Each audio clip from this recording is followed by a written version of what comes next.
मध्ये छत्रपती शिवाजी महाराज महाराजोत्सव अभियान च्या माध्यमातून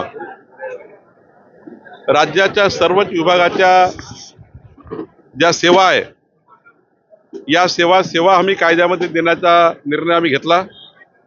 मला या गोष्टीचा अभिमान आहे की आमच्या जिल्हाधिकारी आणि सर्वच विभागाच्या टीमने मिळून सिंदूर जिल्ह्यामध्ये 56,000च्या वर लाभार्थ्यांना आमच्या सर्व विधिमंडळाच्या सदस्यांनी जनतेला लाभ मिळवून दिला। आमचे नितेश राणेजी पालकमंत्री यांनी मोठ्या प्रमाणावर शिबिराचं आयोजन केलं। आमचे सर्वच आमदार निलेश राणेजी आणि सर्वच आमदारांनी आपापल्या भागामध्ये छत्रपती शिवाजी महाराज महाराजोत्सव अभियान केलं आणि मला विश्वास आहे की जनतेला जे वचन आम्ही निवडणुकीच्या काळात दिले होते ते वचन पूर्ण करण्याकरता आमचं सरकार देवेंद्र फडणवीसचं सरकार काम करत आहे आणि राज्याच्या जनतेचे सर्वच प्रश्न सोडण्याची भूमिका आमची आहे। मी या ठिकाणी 135 निवेदन घेतलेले आहे। त्या निवेदनावरही आम्ही महिन्याभरात कारवाई करणार आहोत आणि या जिल्ह्याचं 3-4 विषयावर महत्त्वाचं काम आम्ही करणार आहोत। या जिल्ह्याची संपूर्ण सीमांकन करणे, इंग्रजाच्या काळानंतर या जिल्ह्याचं सीमांकन झालं नाही, या जिल्ह्याची जमाबंदी करणे, जेवढे काही गावठाणं असतील संपूर्ण घरं असतील जिकडे घरं असतील तिकडे सर्वांचं सीमांकन आम्ही करणार, शेतरस्त्याचं सीमांकन आम्ही करणार, पोट हिस्साचं सीमांकन आम्ही करणार, एकदा कंप्लीट जमाबंदी आम्ही सिंदूर जिल्ह्याची करणार।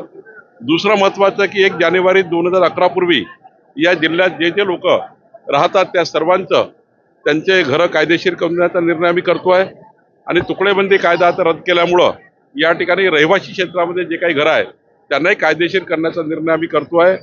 महिला शेतकरी दर्जा हा दिल्यामुळं प्रत्येक मतदारसंघाचे कॅम्प लावून प्रत्येक मतदारसंघात त्या ठिकाणी आम्ही शेतकरी महिला दर्जाचे कार्ड त्या ठिकाणी वाटप करणार आहोत। त्यांना सर्वांना शेतकरी महिला दर्जा दिल्यानंतर केंद्र सरकार राज्य सरकारची योजना मिळणार आहे। आमच्या नितेश राणेजींनी मत्स्य व्यवसायामध्ये जे काम केलं आहे ते राज्याला एक प्रेरणादायी आहे। आज या ठिकाणी मोठ्या प्रमाणावर मत्स्य व्यवसायाचं त्या ठिकाणी मोठ्या प्रमाणात पीक पाणी येत आहे। कृषी दर्जा मिळाल्यामुळं एक नवी दिशा या मत्स्य व्यवसाय विभागाला मिळाली आहे। एकंदरीत जर विचार केला तर आमचं महसूल खातं हे जे लोकाभिमुख पारदर्शी आणि गतिमान करण्याची आमची भूमिका आहे। आमचं सरकार देवेंद्रजीचं सरकार हे प्रचंड ताकदीने मजबूत करून ताकदीने जनतेच्या पाठीशी उभा आहे आणि याच्यात आम्ही माननीय नारायण राणे साहेब जे राज्याचे माजी मुख्यमंत्री महसूल मंत्री म्हणून ज्यांनी काम केलं आहे ती भूमिका आता पुढे नेऊन आम्ही या ठिकाणी या जिल्ह्याला पुढे नेण्याचा प्रयत्न करतोय।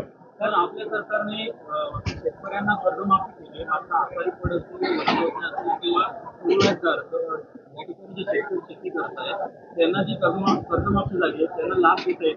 ही गोष्ट खरी आहे की आदिवासी भागातल्या शेतकऱ्यांना त्यांचा हक्काचा आता 7 आणि 12 मिळाला, त्यामुळे आदिवासी भागातल्या वनपट्टेधारकाचा प्रश्न सुटला।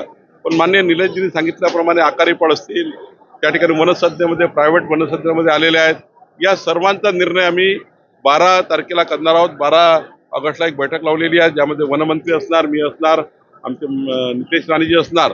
एकदा सिंदूर जिल्ह्याचे जे 6 महत्त्वाचे विषय आहेत ज्यामध्ये शेतकऱ्याची आकारी पड आहे, त्या ठिकाणी काही गुवारी समाज आहे, आदिवासी समाज आहे, या सर्व समाजाचे जे जमिनी आहेत या सर्व जमिनीचे त्या ठिकाणी मोजणी करून त्यांचा आकारी पड कमी करून त्यांना निश्चित प्रॉपर्टी कार्ड मिळालं पाहिजे, ही भूमिका आमची राहणार आहे। आज तुम्ही जनतेपर्यंत पोहोचलाय, तुम्ही प्रशासनाला सांगितलं की जनतेपर्यंत मी सांगितलेलं आहे सर्व प्रांत तहसीलदार, collector, RDC, deputy SLR, SLR, नोंदणी अधिकारी यांनी किमान आठवड्यातनं एक प्रवास आपल्या भागात केला पाहिजे, निश्चित टार्गेट देऊन प्रवास केला पाहिजे आणि किमान सर्व तहसीलदार ADO आणि सर्व अधिकाऱ्यांनी महसुली अधिकाऱ्यांनी सर्वच विभागाच्या भूमी अभिलेख, मुद्रांक आणि महसूल यांनी 3 ते 5 जनतेला भेटण्याकरता उपलब्ध असलं पाहिजे, जेणेकरून महसूल मंत्री जेव्हा येतात तेव्हा मोठ्या प्रमाणे निवेदनं मिळण्याऐवजी आमच्या प्रशासनाने निवेदनाची दखल घेऊन काम केलं पाहिजे।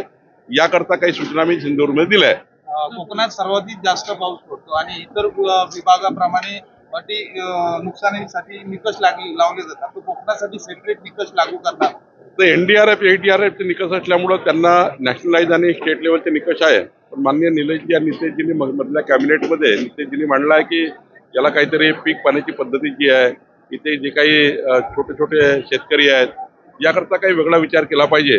निलेशजींनी सभागृहात मांडलं होतं। सरकार याबद्दलचा NDRF आणि SDRFच्या नियमामध्ये अजून काही ॲडिशन करता येईल का, किंवा कोकणाकरता काही वेगळी पॉलिसी करता येईल का, याचा विचार माननीय मुख्यमंत्री देवेंद्र फडणवीस करतायत. सिंधुदुर्ग जिल्हा हा प्रगतीकडे वाटचाल करत असताना घोडामार्गमध्ये जे घेऊन जयंत पाटील यांनी तसा पण मार्ग काढणार आहोत. नाही, याच्यामध्ये एकच आहे की जर तक्रार चुकीची असेल ती नस्तीबद्ध होईल आणि पुढच्या विधिमंडळात मी मांडणार. आणि काही तक्रार जर समजा एखादी खरी असेल, ज्यामध्ये अव्वाच्या सव्वा भावाने एखाद्या शेतकऱ्याला लुटलं असेल, किंवा शेतकरी शेतजमीन घेऊ शकतो या कायद्याच्या बाहेर जाऊन कुणी बदमाशी केली असेल, तर म्हटलं त्यात एखादी कारवाई होऊ शकेल. पण अख्खा सिंधूर जिल्हाच बदनाम आहे, हे काही भूमिका योग्य नाही.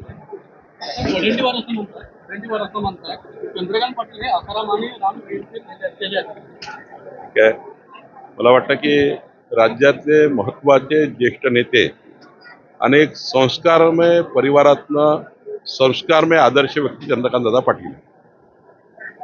चंद्रकांतदादा पाटील हे खऱ्या अर्थाने आमच्याकरता आदर्श आहे. त्यांच्याकडनं माझ्यासारख्या कार्यकर्त्यांना खूप प्रेरणा मिळते. त्यांनी आयुष्यभर समाजाच्या शेवटच्या व्यक्तीच्या कल्याणाचं कार्य केलं आहे. विद्यार्थी दशेपासून या ठिकाणी आपल्या धार्मिक, सांस्कृतिक, देवदेश धर्माकरता त्यांनी काम केलं आहे. त्यांच्यावर अशा पद्धतीने टीका करणे हे काही समाज मान्य करणार नाही, कुणी व्यक्ती मान्य करणार नाही. राजकारणाकरता काही कुणाला बोलू दे, पण चंद्रकांत दादासारखे आदर्श व्यक्ती या राज्यामध्ये आहे, याचा मला अभिमान आहे. ताज्या अपडेट्स आणि ताज्या बातम्यांसाठी आजच सबस्क्राईब करा आपला Sindhudurg digital news channel. Like करा, शेअर करा, कमेंट करा आणि महत्त्वाचं म्हणजे बेल आयकॉनला क्लिक करायला विसरू नका.